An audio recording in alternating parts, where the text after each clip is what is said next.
si j'ai réussi à le faire, à sauter le pas, hein. Ils peuvent le faire aussi. Il faut se lancer à un moment donné et il faut essayer, quoi. Parce que il y a personne qui essayera à ta place, quoi.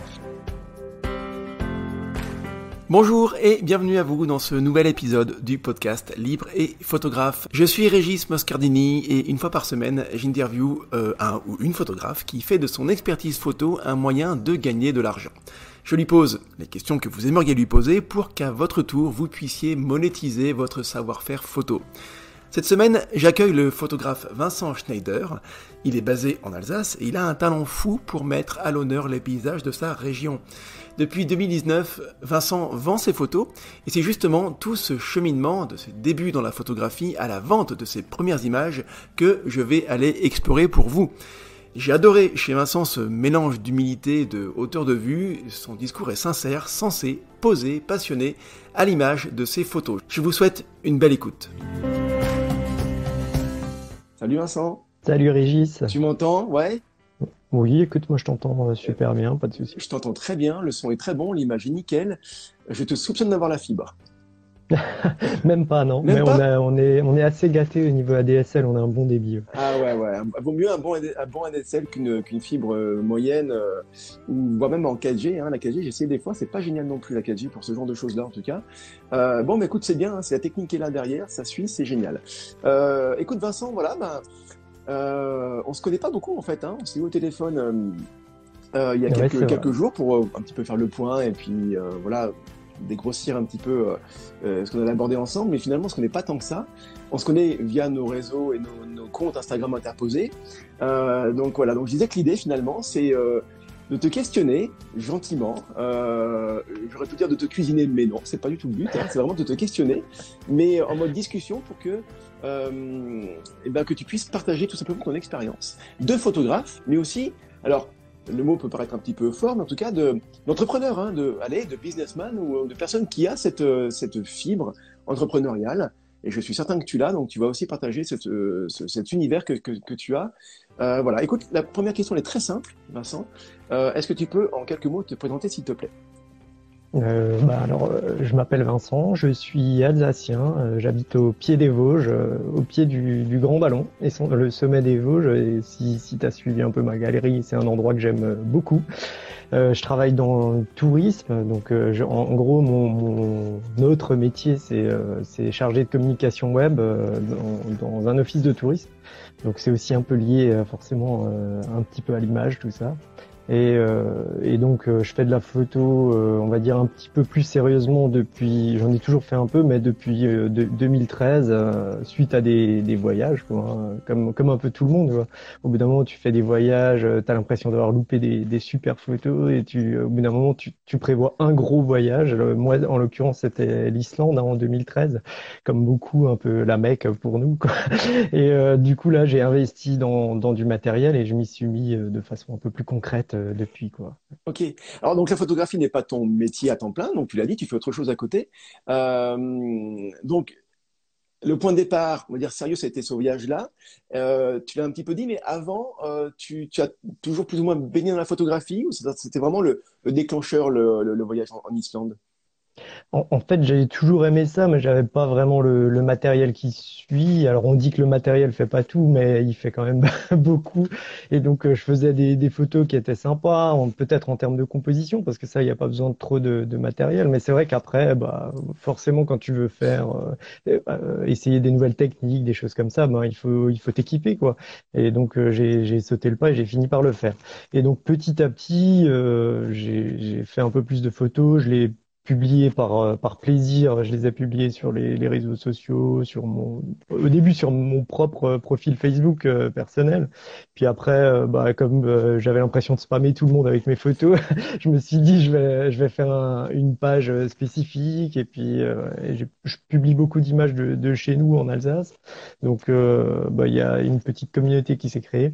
Et donc au bout d'un moment, j'ai eu des demandes d'utilisation de certaines photos, dont certaines qui devaient être concrétisées, on va dire, d'un point de vue financier aussi. Et c'est ça qui m'a poussé, mais longtemps après, seulement en 2019, mais à créer, à faire un statut Bien d'auto-entrepreneur, sûr. quoi. Et donc, du coup, maintenant, c'est le 1er avril 2019. Ouais, C'est pas une c'était pas blague. une blague. Mais et ça ressemblait au début, mais je m'y suis lancé et puis voilà, ça me convient bien pour Ouais. l'instant, un petit peu de jongler entre ces deux univers qui sont Alors, pas si pas si éloigné, non? Pas si éloigné, ouais, ça c'est clair. Il y a forcément des ponts à trouver là-dessus. Je voudrais juste revenir un petit peu sur le côté géographique et les Vosges. Vosges, Jura, c'est quand même deux régions de France, l'Est en tout cas, alors on va dire cette partie de l'Est de la France, qui est vraiment une source intarissable de photographes, vraiment de talent. On a vu naître des photographes vraiment de grands talents. Je parle animalier nature parce que c'est le domaine que je connais, mais, ouais. mais est-ce que tu saurais dire pourquoi, dans ce domaine de la photographie nature, au sens vraiment large, il y a beaucoup de photographes qui viennent de ce coin-là de la France? Waouh, alors là, j'en ai aucune idée. C'est vrai qu'on est un tout petit massif Et ouais, en termes de surface, mais par contre, c'est très concentré en termes de diversité. Enfin, là, moi, je parle toi, tu fais sûrement allusion à quelqu'un du Tillot, d'un petit peu de l'autre côté, un très très connu, quoi, bah, qui est Vincent Munier absolument fantastique. Ouais. qui vient de là, mais d'autres aussi. Alors, c'est vrai que Mais moi, ouais, j'ai peut-être plus de connaissances côté Jura. Mais on va dire que voilà, on prend ce grand double massif Jura-Vosges qui quand même, voilà, il y a des similitudes après, en termes de météo, en termes de peut-être de géographie aussi, de relief aussi. ouais, Euh, c'est vrai on a de la chance pour ça. Pardon, je te coupe, hein, mais c'est vrai qu'on a là, moi je parle côté alsacien. En plus, on a donc le vignoble. Moi, j'aime beaucoup ça. Hein, c'est pas le même type de paysage. C'est pas sauvage. C'est un peu aménagé par l'homme, mais c'est très joli. Il y a des belles lignes. Et c'est vraiment quelque chose que j'adore photographier. Et derrière, on voit en second plan, on a des collines qui amorcent le massif des Vosges. Et puis derrière, on a des sommets qui peuvent sur certains secteurs avoir des airs alpins, quoi, hein, quasiment. On a de la roche, il y a de la neige en hiver, parfois de la glace. Donc quand on a de la chance, donc c'est vrai que ça permet de faire un peu tous les types de photos au fil de l'année, quoi. ouais. Faut être réactif parce que de la neige, il y en a moins souvent que dans les Alpes. Mais si t'aimes bien t'organiser un petit peu, tout se passe bien et t'arrives à faire des trucs chouettes, quoi. Est-ce que tu saurais dire en fait qu'est-ce qui a alimenté l'un ou l'autre? Je m'explique. Est-ce que c'est la nature ou ton attirance pour la nature qui t'a emmené vers la photographie, ou c'est la photographie qui t'a voilà qui t'a obligé quelque part à vouloir aller vers un sujet qui avait l'air sympa à photographier, et en l'occurrence la nature? Qu'est-ce qui a nourri Bah, plus l'un que l'autre? ah, ça, c'est vrai que c'est une bonne question. Déjà, je pense que c'est un petit peu de l'observation. Je sais pas. Mon père était peintre, enfin, est peintre. Il fait et donc il m'a un peu expliqué tout ce qui est cadrage, tout ça, couleur. Il m'emmenait et souvent au musée. Et donc, je pense que déjà, c'est un peu une sensibilité à l'image au départ. Et puis, bah forcément, la nature, c'est l'endroit où j'aime bien être. Et donc, après, tu appliques l'un à l'autre, quoi, hein. C'est un peu la vision que tu as de la photo, de la faire dans ces endroits-là. Et donc, ça se fait assez logiquement, quoi. J'ai Ouais, ouais. pas, c'est difficile de dire lequel est venu en premier, quoi. C'est la poule Et, ou l'œuf. Est-ce que ça, c'est la poule ou l'œuf ou la poule? C'est absolument insoluble comme question. Est-ce que tu as d'autres domaines photographiques que la nature? Alors, la nature, c'est pareil, hein, ça peut être très large, hein. Ça va de la macro à l'astro, à la photographie d'animaux sauvages, au paysage, donc c'est quand même très très large. Mais est-ce que tu as d'autres thématiques photos qui sont hors nature, que tu as aussi expérimenté, que tu aimes bien et qui sont aussi pour toi une source d'inspiration? Alors, c'est vrai que j'ai fait, c'est quand même toujours très lié à la nature. Je fais un peu d'illustration aussi, des mises en scène, mais ça reste toujours un peu lié à l'extérieur, avec un paysage, il y a toujours quelque chose il y a toujours une perspective derrière, quoi, hein. Donc c'est vrai que de l'illustration d'activité aussi, et puis un petit peu de nourriture, enfin voilà, de gastronomie, parce que bon, ça c'est lié un peu à la région. Donc j'ai aussi fait un petit peu je me suis essayé, ben parfois j'ai déjà travaillé pour des domaines viticoles. Et donc, c'est vrai que là, ça permet de rejoindre les deux aspects, c'est assez sympa parce qu'il y a le côté gastro, et puis j'aime bien le vin aussi, donc forcément, c'est un truc que j'aime bien faire. On a les paysages, parce qu'il faut mettre en valeur les terroirs, les grands crus, tout ça. Et puis on a l'aspect gastronomie et un petit peu plaisir de la table. Et donc, de temps en temps, on a des mises en scène, des choses comme ça à faire, hein, Ouais. ce qui est très sympa. Il y a un côté humain aussi, j'imagine, dans la viticulture, dans les côtés patrimoine finalement. Hein. Photographie de On- patrimoine, c'est aussi peut-être un moyen d'apporter de l'humain, au sens noble du terme, hein, voilà, dans le paysage. Tu penses aussi un petit peu à ça, à raconter des histoires en fait quelque part? Bah, je pense que de toute façon, tout le monde, on le fait tous, pas forcément de façon consciente, mais je pense que quand on prend une photo, on a toujours une histoire à raconter si on veut la prendre et si on la prémédite un peu, et voilà, on veut toujours amener quelque chose, expliquer quelque chose. Donc c'est vrai que bah, le vignoble, il y a toujours une histoire, il y a une famille derrière, c'est quelque chose qui est intéressant aussi.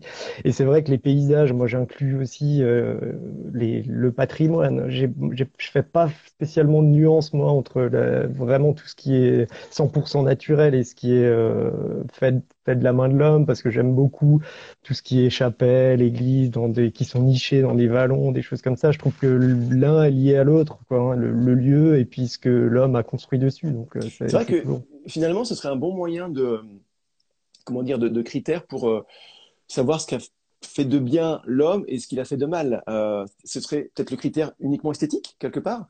C'est-à-dire que de se dire que si c'est beau et si ça s'intègre bien dans la nature, c'est que c'est peut-être pas si mal que ça. Effectivement, tu parles d'église, tu parles de chapelle, mais pourquoi pas parler de peut-être même des vignes, même si c'est quand même très, pour le coup, c'est très maîtrisé hein, comme environnement parce que c'est très droit, c'est planté, c'est entretenu, donc c'est quand même très maîtrisé. Mais malgré tout, il y a d'autres choses, d'autres types d'agriculture qui sont très maîtrisés également, mais qui sont pas belles. Tu vois, il y a rien d'esthétique là-dedans. Donc peut-être que finalement, ce serait un des moyens, un des critères de dire, ben voilà, si c'est pas trop mal, c'est parce que c'est joli aussi.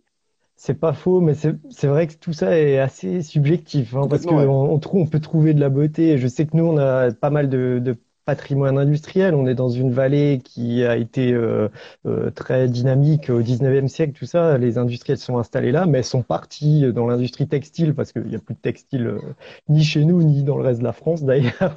Et donc, il reste toutes ces coquilles vides, mais qui ont aussi quand même, qui sont pas dénuées d'intérêt en matière de photos. Tu as les toits en shed, on a des lignes, des perspectives. Donc c'est vrai que tu peux faire des photos avec un petit peu tout ça, quoi. Ouais, ouais, ouais, Et complètement. là, sans porter de jugement. En plus, ça, c'est un peu du patrimoine maintenant Ouais. aussi. Donc c'est vrai que c'est toujours difficile. Ce qui est beau ou pas beau à un moment peut l'être à un Ouais. autre, même à une autre saison. Des fois, les vignes, par exemple, c'est vrai que l'hiver, c'est très triste, très vide. Et puis dès que ça prend des feuilles au printemps, ça devient. Et alors en automne, l'Alsace, c'est vraiment fantastique en automne pour ça, parce qu'on a tout qui devient rouge, orangé. Donc c'est vraiment génial. Donc c'est vrai que tout est un peu subjectif Ouais, et variable dans le tout est temps et relatif, dans quoi, en l'espace. fait. Voilà, tout est relatif, quoi. C'est toujours un point de vue par rapport à autre chose. Je trouve qu'il y a beaucoup de recul dans ce que tu dis, c'est très, très sensé. La question est peut-être un peu bizarre, je sais pas, mais euh, finalement, comment tu fais pour avoir ce recul-là? Ouais, à titre personnel, je fais un peu des lectures, des choses comme ça, comme tout le monde, quoi, hein. Et puis comme tous ceux qui aiment bien la nature, on lit des livres d'aventure. Pour la formation au beau en particulier, j'en sais rien, mais la formation à la photo, en tout cas, j'essaye de continuer parce que en fait, c'est vrai qu'on a une idée de ce qu'on veut faire, mais on ne sait pas forcément comment le faire. Donc on se nourrit de plein d'images partout et après, je pense qu'on on synthétise tout ça et puis après la photo qu'on veut faire, elle vient un peu de façon spontanée, quoi, hein, Et cette synthèse-là, est-ce que tu veux la faire de manière consciente? C'est-à-dire qu'en gros, tu vois, tu vas compiler un petit peu ce que tu as pu lire, voir, entendre, machin, et tu vas limite prendre des notes et te dire, voilà, pour t'en rappeler, ne serait-ce que pour t'en rappeler, tu vois, et après le faire de ouais. manière un peu cartésienne, donc tu vas synthétiser ça, ou alors tu laisses faire, tu laisses venir, tu laisses mûrir sans vraiment te rendre compte, tu laisses travailler toutes ces choses-là, tout ce que tu as emmagasiné, pour après en refaire sortir quelque chose de manière un peu inconsciente, quoi. Bah, moi, c'est plutôt la deuxième, la Ouais. deuxième chose parce que j'ai tout ce qui est un petit peu trop synthétique déjà à titre personnel, ça me stresse. Et puis en fait, j'ai pas trop envie de, de trop m'imprégner de quelque chose et de plus faire ce que vraiment je veux faire. Je veux pas, par exemple,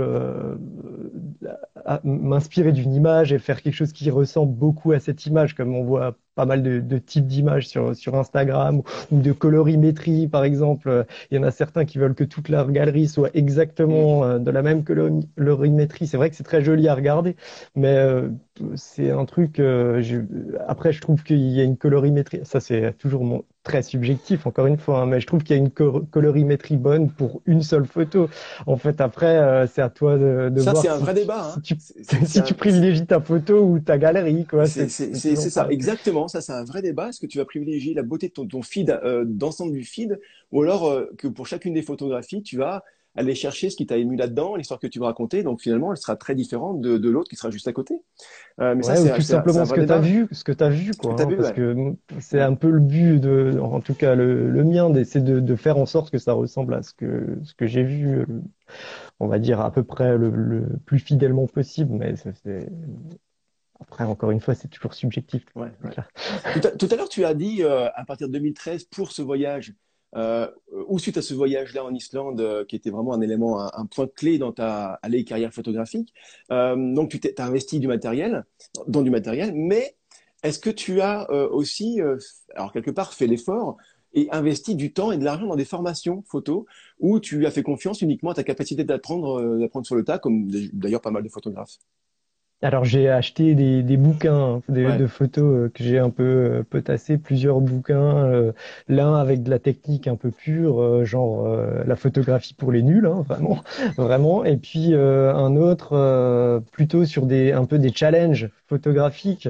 Tu vois, avec ben, cette semaine, la thématique c'est ça, et puis d'essayer de faire des photos en fonction de ça. Ce livre, on me l'a offert, et donc ça m'a ouais, beaucoup aidé ces trucs-là. Et puis après, plus tard, j'ai suivi une formation en ligne d'un photographe plus axé paysage, mais ça c'est vraiment beaucoup plus tard sur la technique et puis un peu justement sa façon de d'organiser, on va dire ses ventes de photos et tout ça. Donc ça C'était m'a qui? permis un peu C'était qui pour savoir? euh, c'est un très grand, c'est Daniel Cordan, hein, je sais pas si je pense que Ah, tu mais c'est connais. en anglais, oui, oui, je vois, ouais, je vois, ouais. C'est, Ouais, ouais, il fait des tutoriaux en ligne, voilà, exact, et puis exact. j'en ai suivi l'un d'entre eux, voilà, Ouais, ouais. pour un petit peu plus y voir un peu plus clair, parce que c'est vrai que c'est assez, enfin surtout la photo de paysage, parce que tu sais pas trop par quoi commencer. Est-ce que tu fais les photos? Est-ce que tu attends qu'on te les demande? Enfin, je pense que tous ceux qui font de la photo de paysage sont un peu face à ce problème-là, quoi. On fait des photos, mais on ne sait pas quand elles vont être demandées, à qui elles vont servir, ni même si elles vont servir. C'est En ça. fait, à un moment donné. Donc, bah, après, ça me convient bien moi parce que je travaille autrement et c'est pas ce qui me fait vivre. Mais Alors justement, tiens, c'est en part. intéressant comme sujet de discussion. Actuellement, donc, tu as cette facette de photographe qui souhaite vendre ses photographies, hein, son savoir, ouais, ses photographies. Est-ce que du coup, tu as, dans ta réflexion de photographe, à savoir, tiens, je vais photographier ça, ça, ça ou ça, est-ce que tu as ce côté un peu de business, justement? Tiens, non, ça, j'adorerais le photographier, mais peut-être que ça plaira pas, tu vois? Ça va plaire, mais en même temps, c'est pas trop mon truc. Euh, est-ce que tu arrives à, est-ce que tu es dans justement, c'est un petit peu ce moment d'équilibre, là, dans ta pratique photographique, lié à ce business que tu es en train de mettre en place? Pas forcément disons ce calcul, on le sent arriver à un moment donné. Si tu comptes en faire ton travail à temps plein, à un moment tu vas être obligé de le faire forcément en partie. Et c'est vrai que pour l'instant, je m'autorise plus de trucs que j'ai envie de photographier que de trucs à vendre, que de photos à Parce vendre que tu as ton métier potentiellement. à côté qui te permet cette liberté-là, en fait. C'est un petit peu ça l'idée, ouais. Enfin, pour l'instant, je pense que c'est ça qui me permet de faire uniquement le type de photo que j'aime, quoi, hein, parce que clairement, c'est tellement fluctuant comme revenu, hein, je dis pas que c'est rien, mais c'est pas grand-chose. Et c'est surtout très variable, quoi. Des fois, tu as une grosse commande, des fois, tu as plusieurs. C'est pas prévisible du tout. Et donc, ben, pour l'instant, je fais les photos que j'ai envie de faire lors des sorties, des expéditions que j'ai envie de faire, que je finance moi-même. Et puis, si après, quelqu'un est intéressé par les photos, tant mieux. Et puis, sinon, tant pis, quoi. Je me serais fait plaisir avec ces photos-là, quoi. Mais c'est vrai que ça, c'est une vraie question, en fait, hein. Est-ce parce que le photographe qui peut, à la Vincent Munier, à la Jérémy Villet, par exemple, parce que ce sont ceux que je connais Ouais. personnellement, mais en tout cas ceux qu'on connaît dans cette thématique-là de la photographie nature, et il y en a d'autres qui existent aussi dans d'autres types de photographie certainement, mais qui arrivent, j'imagine, à faire les photos qu'ils aiment et qui procurent en eux des émotions de dingue, et en même temps des photographies qui vont se vendre. Euh, ce- Quand on arrive à faire ça, on va dire, c'est le summum, quoi. C'est génial. C'est formidable. Après, on pourrait se dire, ils ont de la chance, ces photographes-là, parce que ils font des photographies qui plaisent, et en même temps, ce sont ces photographies-là qui leur plaisent à eux. Mais je pense que ce serait se tromper en se disant ça. À mon avis, c'est juste parce qu'ils aiment tellement ce qu'ils font qu'ils arrivent à faire transmettre, à faire transpirer ce qu'ils aiment profondément dans leur photographie. Donc, les gens vont les aimer, tu vois. Donc, on en revient en fait à la question du début, c'est-à-dire que je disais tout à l'heure, est-ce que tu as trouvé de l'équilibre entre faire des photographies, on va dire, commerciales pour vendre, mais que tu aimes moins, ou des photographies que tu adores, mais qui vont potentiellement moins se vendre? Je pense que c'est se tromper si on se dit ça. C'est simplement si tu arrives à faire des photographies que tu aimes par-dessus tout faire, tu vas tellement y mettre du tien et tellement y croire, en fait, avoir la foi dans tes photographies que derrière, ça paraît un peu magique ce que je dis, mais elles s'en vendront, en fait, parce que tu as tout mis dedans, tu vois. Je sais pas Ouais. si tu es d'accord avec ça. Qu'est-ce que tu en penses, toi? Non, je pense que et c'est exactement ça. Je pense que la question, c'est la même, enfin, c'est la même problématique pour dans tous les domaines, quoi, hein. Enfin, tout ce qui est un peu lié au créatif. Quand on aime ce qu'on fait, ben, forcément, on va le faire bien parce que ça va pas demander enfin, je pense que ça va demander moins d'efforts de le faire bien que si on n'aime pas.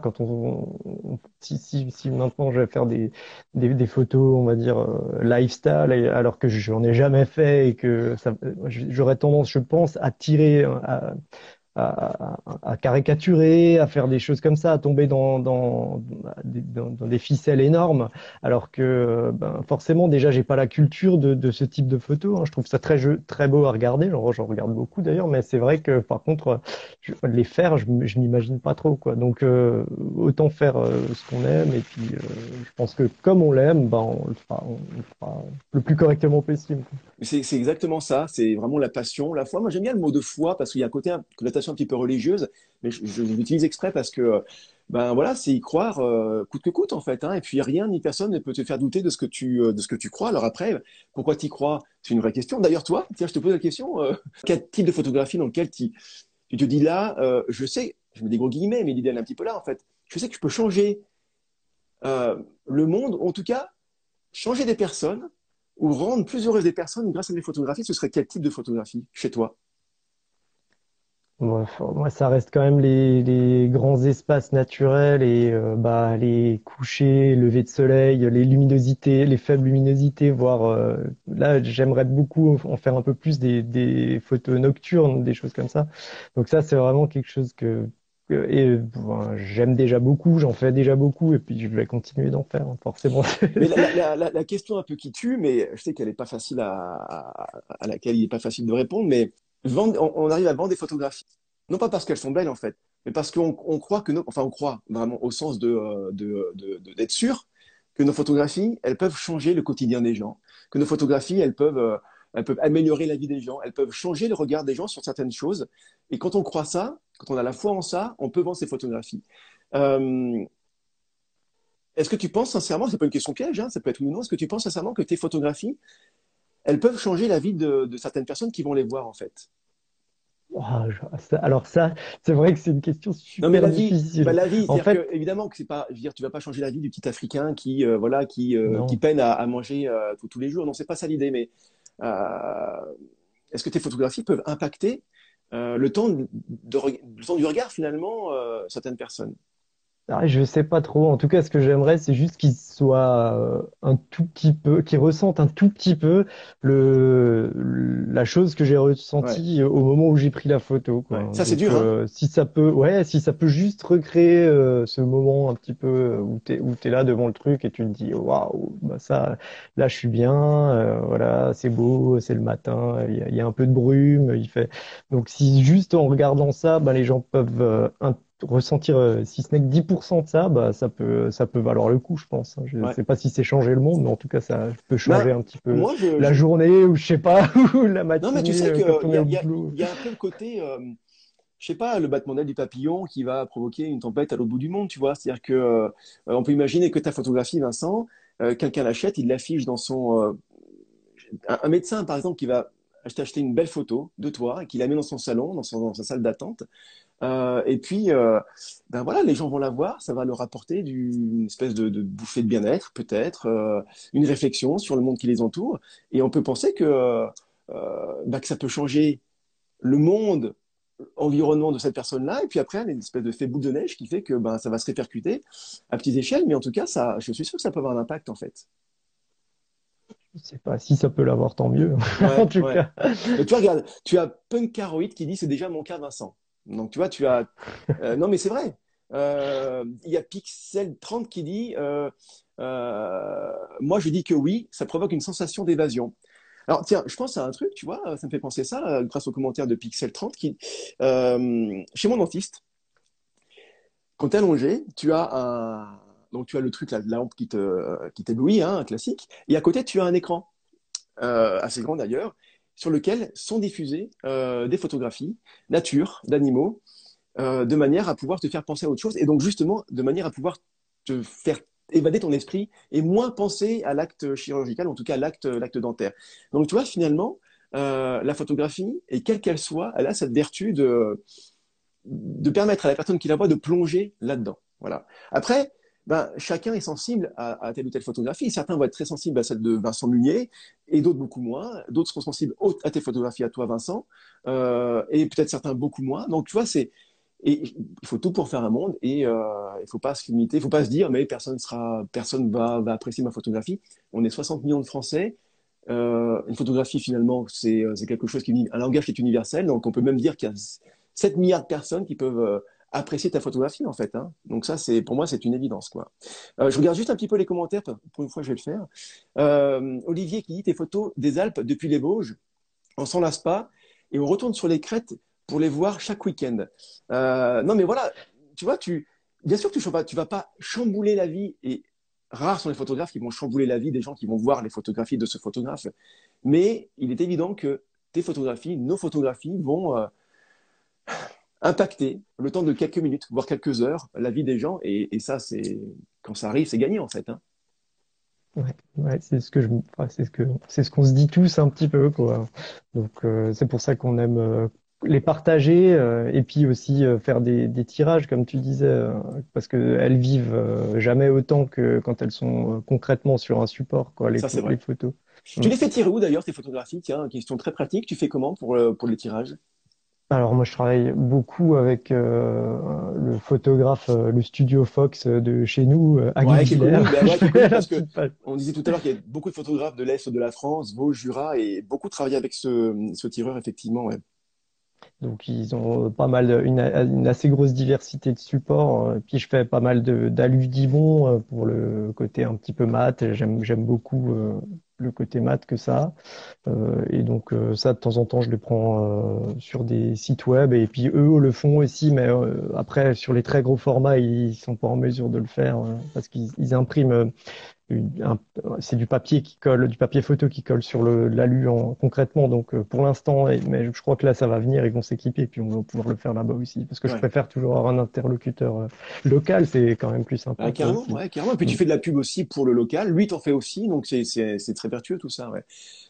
Donc, entre le moment où tu t'es mis très sérieusement à la photographie, 2013, et le moment où tu as vendu ta première photo, j'ai cru comprendre que c'était en 2019. Donc, en gros, il s'est passé Ouais. 6 ans. Encore une fois, alors, si je te pose la question, c'est pas pour te mettre mal à l'aise, Vincent, c'est juste parce que je sais qu'il y a des gens qui nous écoutent, ou qui nous écouteront plus tard, qui aussi sont dans cette phase-là de réflexion. Qu'est-ce qui fait que tu as mis 6 ans finalement à franchir le cap. Alors, ce cap-là, il n'est pas obligatoire. Attention, hein, je dis pas que parce qu'on est bon photographe et qu'on aime ce qu'on fait, qu'on doit vendre des photographies ou penser à un business. Non, c'est simplement, voilà, euh, toi, tu as voulu le faire, mais qu'est-ce qui fait que tu as mis 6 ans à franchir ce cap-là, en fait? Alors, déjà, peut-être une question d'opportunité vraiment concrète, quoi. Il n'y en a pas eu avant, mais aussi, je pense, un petit peu à un cheminement interne qui doit se faire, quoi, et qui a mis du temps chez moi, plus que chez d'autres, à se dire, ah, est-ce que ça vaut vraiment le coup? Est-ce que je suis légitime dans ce que je fais? Tu as déjà dû avoir entendre ça Ah, le côté des légitime, dizaines de fois. syndrome de l'imposteur, c'est clair, c'est classique, c'est normal. Et, Et c'est normal de l'avoir, hein. Mais oui, voilà, donc on a tout ça, bien sûr. Ouais. Et donc voilà quoi, faut faire un cheminement interne et puis après à côté de ça attendre une vraie opportunité et une fois qu'elle était là formelle on va dire, là je me suis dit bon ben voilà il y a vraiment plus de raison de ne pas le faire quoi donc c'est à ce moment-là que j'ai sauté le pas parce qu'on me l'a demandé mais c'est vrai que sinon si j'aurais pas créé la structure pour essayer de les vendre tu vois et c'était Alors, en fait, tu as attendu que que la demande arrive pour créer l'offre, enfin, ouais pour répondre à cette demande-là. Que ça peut être l'inverse, ouais. hein. Ça, c'est de Ça l'économie règle, pure et ça règle simple. le problème de la légitimité. Tu Mais en as oui, une c'est ça, directement. exactement. Mais tu vois, finalement, ça peut être aussi un moyen de se rassurer, d'attendre. Après, il y a une autre façon de faire, hein, on va dire, qui est opposée, c'est-à-dire que tu vas créer la demande en créant toi ton offre. C'est une autre façon de voir les choses. Ouais. Donc, on va dire que tu vas être plutôt proactif. Et tout est OK. Il faut savoir s'écouter. C'est très personnel, finalement. Tout ça, c'est aussi une question de temps, hein. Voilà, le temps que tu as à disposition, tu as un métier ou pas à côté, tu es pressé, pas pressé, ton métier il te saoule, ton métier ne te saoule pas. Il y a tellement de paramètres à prendre en compte. Il y a pas de bonne solution. Il n'y a pas de bonne recette. Il faut savoir s'écouter. Toi, tu as mis du temps. Et c'est OK, c'est parfait comme ça. Et dans quel état d'esprit tu étais quand tu as répondu à cette demande-là? Plutôt, bon, on va le faire, on verra bien. Et après, bon, je me suis dit, quitte à le faire, autant faire en sorte que d'autres gens soient en mesure de les trouver, les photos. C'est pour ça qu'à ce moment-là, tu crées un site internet et tout ça, et tu mets tu alimentes un peu plus ton compte Instagram et compagnie. C'est vrai que à partir du moment où je me suis structuré, je me suis dit, bon, bah là, si je me suis embêté à créer tout ça, autant essayer de le valoriser un peu plus, quoi. Mais c'est vrai que je me suis pas dit, là, il y a un créneau à prendre ou quoi que ce soit. C'est vraiment, ça s'est fait plutôt de façon empirique, un bloc Ouais. après l'autre, et puis voilà, quoi. Donc justement, parlant de ces blocs-là, donc en gros, tu as ta première vente, tu fais un tirage, tu vends un tirage. Ouais, ça a été quoi les étapes, hein? Et j'ai bien compris que c'était très, voilà, très tranquillement, étape par étape. Ça a été quoi ces étapes-là finalement de structuration dont tu as parlé? Il y a eu les premières ventes, les premières sessions de droits d'utilisation. Ça, c'était parce que c'était ça la première demande que j'ai eue. Donc après, je me suis dit, bon, bah, je vais faire un site internet pour expliquer tout ça. Et après, petit à petit, j'ai eu des demandes de, de reportages, notamment des domaines, des choses comme ça. Ici, en Alsace, comme on a de la chance d'être dans une région viticole. Et puis après, j'ai eu aussi des demandes de plus gros reportages, notamment pour des offices de tourisme chez nous, locaux. Alors, certainement qui avaient vu mes photos. Et puis, après, peut-être que comme je suis dans le tourisme, j'ai un peu plus une idée de ce que les gens recherchent quand on est des besoins en photo, qu'on sait ce type de structure. Et donc, c'est vrai qu'après, j'ai répondu à des appels d'offres qui ont été acceptés. Et puis, là, je continue un peu dans cette voie-là, quoi. Donc, c'est essentiellement de la cession de droits d'utilisation, de photos déjà faites, on va dire à 60%, un peu plus de la moitié, quoi. Et puis après, le reste, c'est majoritairement des reportages, quoi, hein, d'une vingtaine de photos, des choses comme ça. Donc là, ce Et sont puis, des commandes, des gens qui te disent, il y a ça à mettre en valeur, tu fais un reportage sur ce sujet-là. ouais, c'est ça. Alors parfois on le scinde en plusieurs séries de photos en fonction OK. des saisons, comme c'est toujours un peu axé paysage, quoi. Ouais. Je pense que les gens qui veulent des photos venant de moi, c'est certainement aussi pour avoir un peu un aspect paysage. Donc souvent ils ont un besoin spécifique. Par exemple, cette vue-là en automne, cette vue-là en hiver, ce bâtiment aux 4 saisons, des choses comme ça. Donc c'est des demandes parfois qui sont longs sur le long terme, mais au final on arrive à s'organiser et puis c'est pas inintéressant non plus. C'est des bons exercices photographiques. Clairement, ouais, parce que tu as une contrainte d'un client, en fait, une commande. Tu dois donc répondre à cette commande-là. Donc, effectivement, cette contrainte-là, elle peut être source de créativité aussi. Hein, donc, ça peut être intéressant de ce point de vue-là. Donc, si on résume, il y a trois façons, si j'ai bien compris, dans ton business, de gagner de l'argent. C'est vendre, céder les droits de tes photographies, qui est déjà faite, répondre à une commande, donc de reportage, et de vendre tes tirages à des particuliers lors d'expositions, par exemple. D'ailleurs, tu les vends quoi lors d'expositions? Les gens les voient, tiens, je veux celle-ci. Ils les commandent aussi sur ton site. Ouais, Il y a un peu des deux, ça s'articule comment? il y a un peu des deux, mais Ouais, c'est vraiment dans très peu, hein, enfin, c'est une toute petite part de ce que je gagne comme ouais. et encore même si le tout est pas énorme non plus, mais quand même je trouve que c'est sympa à faire parce que c'est la seule fois où ta photo se transforme en vrai objet quoi. C'est un Ouais, peu ouais. c'est C'est l'aboutissement, vraiment ultime, ouais. ouais, donc tu le fais même si c'est pas forcément mais c'est après c'est beau, t'es content de les voir comme ça quoi, hein. C'est quand tu sors avec des gros formats, des gros cadres, ça fait du bien et puis tu te dis que c'est finalement ça le sens de la photo plus Est-ce que tu... qu'être sur Instagram quoi. C'est ça. Et est-ce que tu as déjà vu une photographie achetée par un client chez lui ou t'as envoyé une photographie après de ta photographie dans son salon, je sais pas, entrée? Est-ce que tu as déjà vécu le moment où tu t'es dit, waouh, la photographie que j'ai prise le jour où il faisait froid, où je me suis levé tôt pour faire ça et j'avais repéré à l'avance, il y a eu une vraie démarche photo, bref, tu vas faire ta photographie et tu la retrouves, tu sais qu'elle existe en vrai chez quelqu'un. Est-ce que as déjà eu pris cette espèce de prise de conscience? Et si oui, qu'est-ce que tu as ressenti à ce moment-là? Ouais, c'est vrai que c'est génial, hein. Et ça met beaucoup en confiance, quoi, hein. J'ai eu aussi un hébergement qui m'a acheté une photo pour illustrer une des chambres. Donc, j'ai pu aller voir la chambre après physiquement et donc tout un pan du mur est couvert d'un trou. Génial. Ça fait 3 ou 4 mètres de long. Donc ouais, et là, ça devient vraiment concret, quoi, ce que tu fais. Et donc, c'est vrai que ça, c'est des expériences qui sont motivantes et tu te dis que bah, c'est vers ce type de projet que tu veux aller. Et puis, donc là, c'est parfait. Des illustrations comme ça, c'est génial, C'est quoi. génial, ouais. Euh, Mm.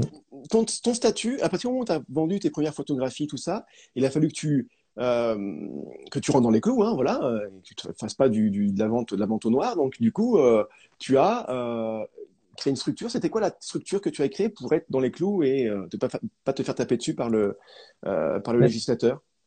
Là, je suis auto-entrepreneur Ouais. justement, quoi. Donc c'est assez flexible, facile à créer. C'est créé super rapidement, ça permet de faire pas mal de choses. Après, ça a un inconvénient, notamment pour la vente de tirage, hein. Je pense que c'est que tu ne peux pas déduire de frais en fait de ton activité, quoi. Non, mais clairement, ouais, clairement. C'est vrai que pour ceux qui veulent se lancer là-dedans, si tu veux vendre des objets, des tirages, des choses comme ça, ben ça va être compliqué parce que tu vas déclarer ton chiffre d'affaires et payer des impôts en fonction de ton chiffre d'affaires. Mm. Et tu pourras pas déduire ce que tu as sorti comme argent pour créer les objets, quoi, hein. L'objet. Donc tout le Mais matériel. Donc après, il faut, ou alors c'est un calcul à faire. Mais c'est donc ça, c'est un calcul à faire effectivement entre ce que tu vas potentiellement vendre, mais après, tu as de la souplesse aussi de pouvoir vendre d'autres choses c'est que le ça, ouais, tirage en tant que tel. Ouais, ouais. c'est ça. Mais donc Euh, d'où souvent les prix des tirages aussi, hein, qui sont ouais, très bien élevés. sûr, bien sûr, ouais, bien sûr, ouais, ouais. Et comment tu fais pour articuler, parce que ça te prend du temps, ne serait-ce que la photographie en elle-même te prend du temps, c'est une passion qui prend du temps, évidemment, mais en plus, tu rajoutes cette couche-là de vente, hein, d'entrepreneuriat. Comment tu fais pour articuler ça et ton métier actuel pour trouver le temps, pour pas trop empiéter les deux. Enfin voilà, comment t'articules tout ça? On s'ennuie pas, quoi, hein, le week-end, On en s'ennuie pas, ouais, c'est soirée, en ça en fait. semaine. C'est ça. Et puis, bon, heureusement qu'il existe les outils de programmation. Je pense que tu connais ça aussi. Pour Instagram par exemple ou Facebook, Pour ouais. Instagram et Facebook, ouais. Donc, je me sers beaucoup de ça et je le fais en soirée ou alors je travaille beaucoup assez tôt le matin. Donc j'organise tout ça un peu en avance. Donc c'est vrai que mes publications Instagram ne sont pas publiées en direct En direct. à chaque fois, mais ouais, on s'organise Ouais. quoi, hein. Avec la vie de famille en plus et tout ça. Mais Ouais, ouais, ouais. Oui, je t'ai ouais, pas demandé, tu es marié, tu as des enfants, ouais, ouais, ouais, deux enfants, 4 et 7 ans. 4 et 7 ans. Ah ouais, et Donc puis c'est un ouais, moment où ils commencent un petit peu à être indépendants et en même temps, ils ont besoin aussi beaucoup de temps. Enfin, qu'on leur accorde du ouais. temps. Donc, mais évidemment, ça fait partie aussi de la vie, ouais, de la vie en tant que telle. Donc, c'est tout ça, faut trouver le bon équilibre.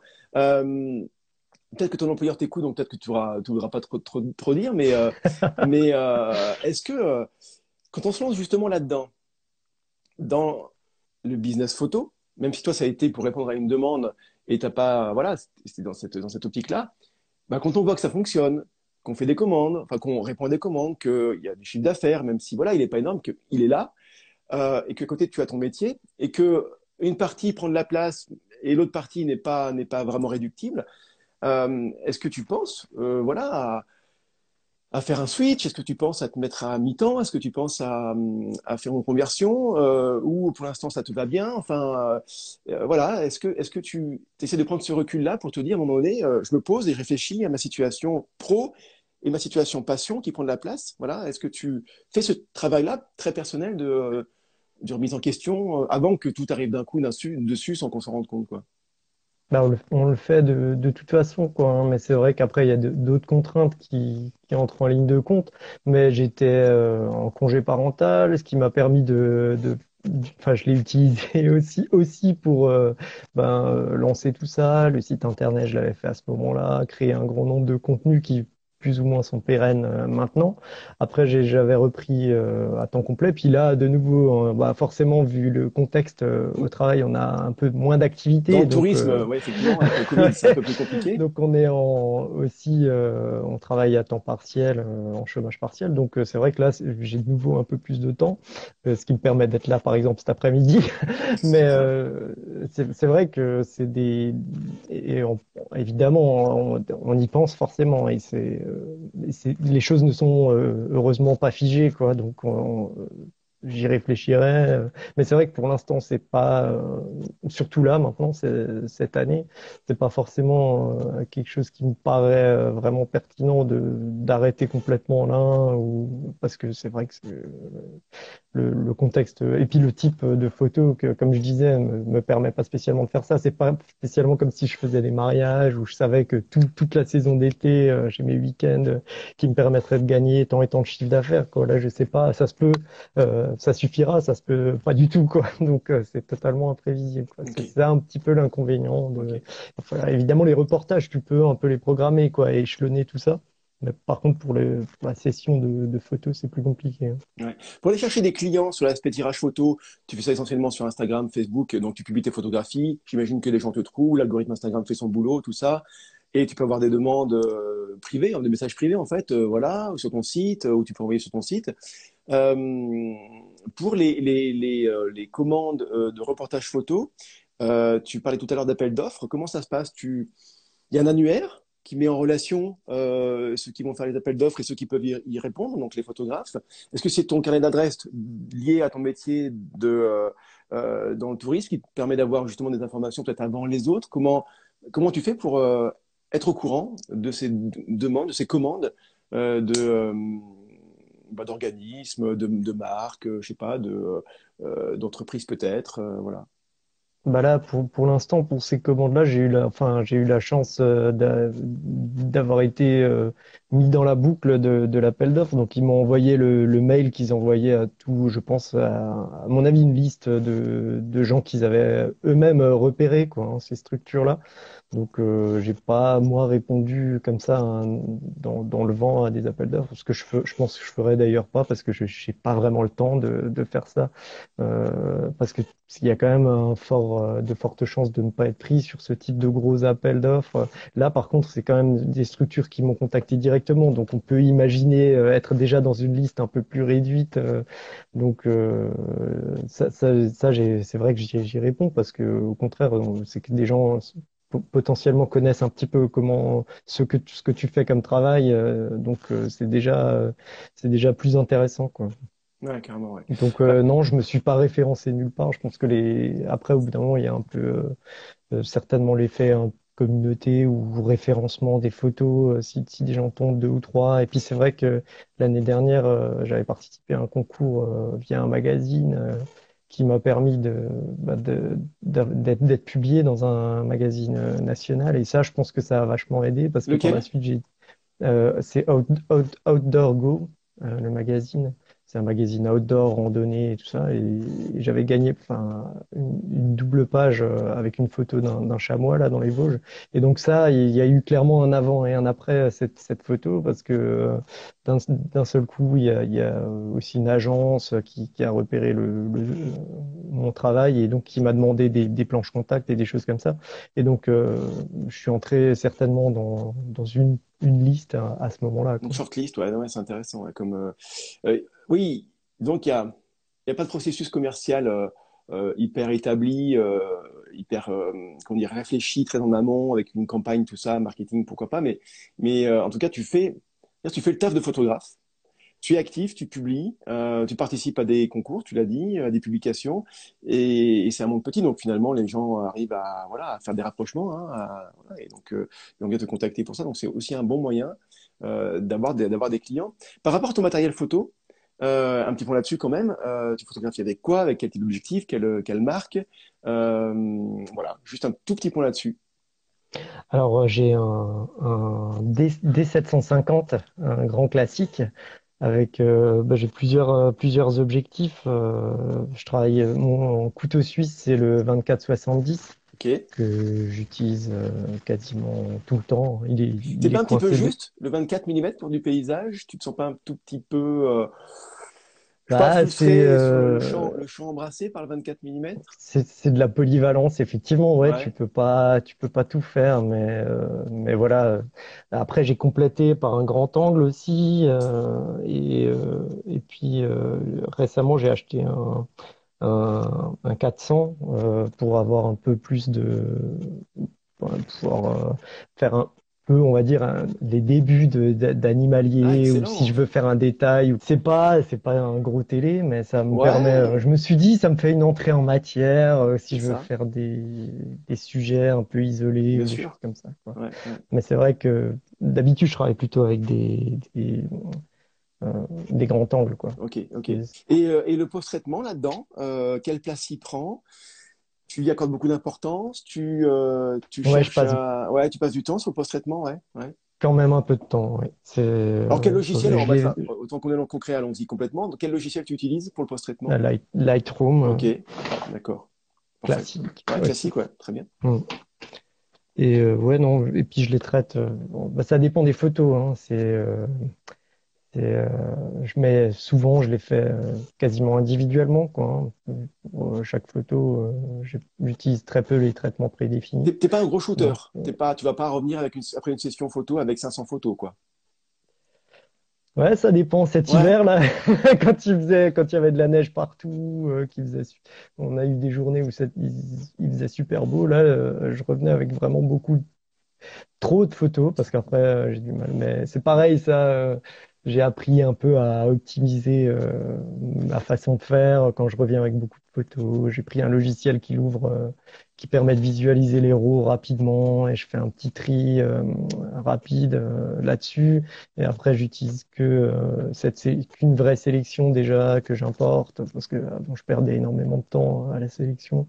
J'importais tout dans Lightroom. Et voilà. Enfin, ça, pour, je veux pas raconter ma vie à ce niveau-là, mais on essaye d'optimiser à tous les niveaux quoi, quand on fait ça en plus du boulot.